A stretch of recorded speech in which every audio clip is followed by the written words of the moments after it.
Qui doit garantir ne peut évincer. Bonjour à toutes et à tous. Nous parlerons aujourd'hui de l'obligation de garantir en matière de contrat de vente. Le contrat de vente est parfait, comme le dit le Code civil, dès qu'il y a accord sur la chose et sur le prix.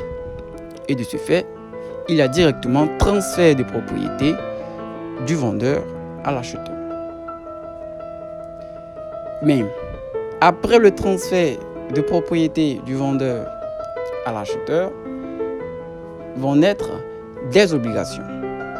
Après ce transfert, le vendeur sera obligé, premièrement, de délivrer la chose.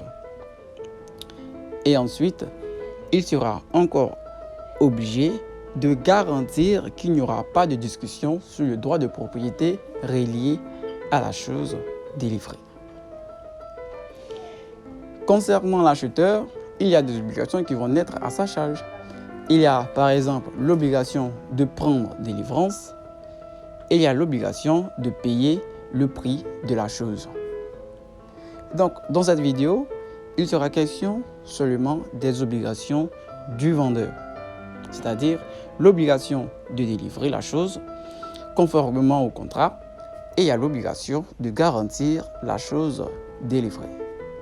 Alors, concernant ces deux obligations, voici un exemple qui vous permettra de mieux cerner ce que c'est que l'obligation de délivrance et l'obligation de garantie. Monsieur Eric a vendu une Ferrari rouge à Monsieur François, estimée à une valeur de 150 millions de francs CFA ou 150 millions d'euros. Et Monsieur Eric doit livrer la voiture au domicile de Monsieur François. Après la livraison, Monsieur Eric est encore tenu de garantir qu'il n'y aura aucune discussion sur le droit de propriété de la voiture et aussi il n'y aura aucun trouble de fait, notamment les agressions, notamment les dégradations qui proviennent des faits d'autrui et j'en passe. Donc voici déjà que le vendeur, donc M. Eric, a déjà livré la voiture, mais ce n'est pas fini. Il doit encore garantir qu'il n'y aura aucune discussion concernant la voiture qu'il a vendue. Alors en quoi ça consiste l'obligation de garantir? Précisons que dans cette vidéo, il sera seulement question de l'obligation de garantie qui pèse sur, bien évidemment, le vendeur. Alors, une fois que la délivrance est faite, une fois que le vendeur a déjà remis le bien à la pleine position, à la pleine disposition, à la pleine puissance, disons, de l'acheteur, il lui reste une obligation, c'est-à-dire de garantir la chose délivrée. Et voilà, dans l'obligation de garantir la chose délivrée, il existe deux sous-obligations.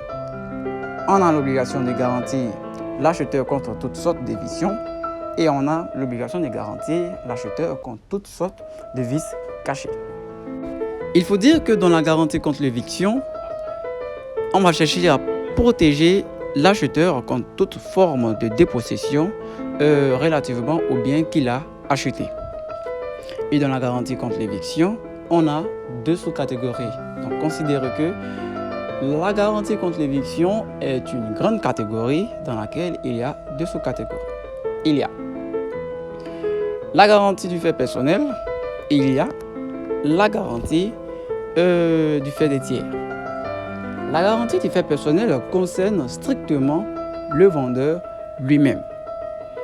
Et la garantie du fait des tiers concerne des personnes autres que le vendeur, donc des tiers. Alors, essayons d'expliquer la garantie du fait personnel.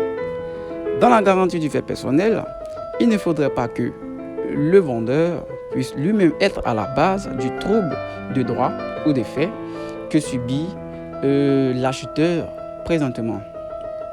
Donc, dans la garantie du fait personnel, il y a deux éléments. Donc, la garantie du fait personnel peut se traduire en un trouble de droit ou la garantie du fait personnel peut se traduire en un trouble de fait. Un exemple pour les deux. Trouble de droit. On considère que le vendeur a vendu la même voiture à François et à Jules. Il a vendu premièrement la voiture à M. François et après il a conclu un contrat de vente avec M. Jules. Donc on considère que le droit de propriété a été déjà transféré à l'égard de M. François, mais encore, il a reconclu un contrat de vente à l'égard de M. Jules. Donc là, il n'y aura plus de droit de propriété qui sera transféré, mais il y aura une discussion concernant le droit de propriété de la voiture. Voilà, donc on ne sait pas si c'est M. Jules qui sera le nouveau propriétaire ou si c'est M. François qui restera le propriétaire. Là, c'est un trouble de droit. On ne sait pas qui est réellement le propriétaire. Et la jurisprudence en a tranché. Je vous demande de faire un peu plus de recherche ou je vais mettre cette jurisprudence dans la description. On continue. Donc là, il y a un trouble de droit. Et quant au trouble de fait, ça concerne que la jouissance du bien. Donc on considère que M. François serait en train de rouler sa voiture et M. Eric vient se placer devant lui et lui fait des grimaces, lui jette des pierres, lui jette des paperasses et tout. Donc M. Eric l'empêche de conduire aisément la voiture. Comme on l'a dit tantôt, M. Eric l'empêche de profiter au max la voiture qu'il vient d'acheter. Donc là, c'est un trouble de fait. On continue. Disons que dans la garantie du fait des tiers, là, c'est une autre personne qui va venir maintenant troubler le droit que possède l'acheteur relativement à la voiture qu'il a achetée. Alors, ce qu'il faut retenir, c'est que dans la garantie du fait des tiers, on parle seulement des troubles de droit. Contrairement à la garantie du fait personnel du vendeur, là, il y a deux éléments, il y a les troubles de droit et il y a les troubles de fait. Donc pour revenir, il faut dire que dans la garantie du fait des tiers, ça ne concerne que les troubles de droit. Disons que il ne faudrait pas qu'une personne vienne contester le droit de propriété que possède l'acheteur ou voilà, vienne discuter sur le droit de propriété que possède l'acheteur. C'est ce qu'il faut retenir de l'obligation de garantie, mais concernant l'éviction. Une prochaine vidéo fera l'objet de l'obligation de garantie, les vices cachés. N'oublie pas de t'abonner en cliquant sur le bouton juste en bas et de liker la chaîne afin de nous soutenir et aussi d'activer la cloche de notification pour recevoir toutes les informations.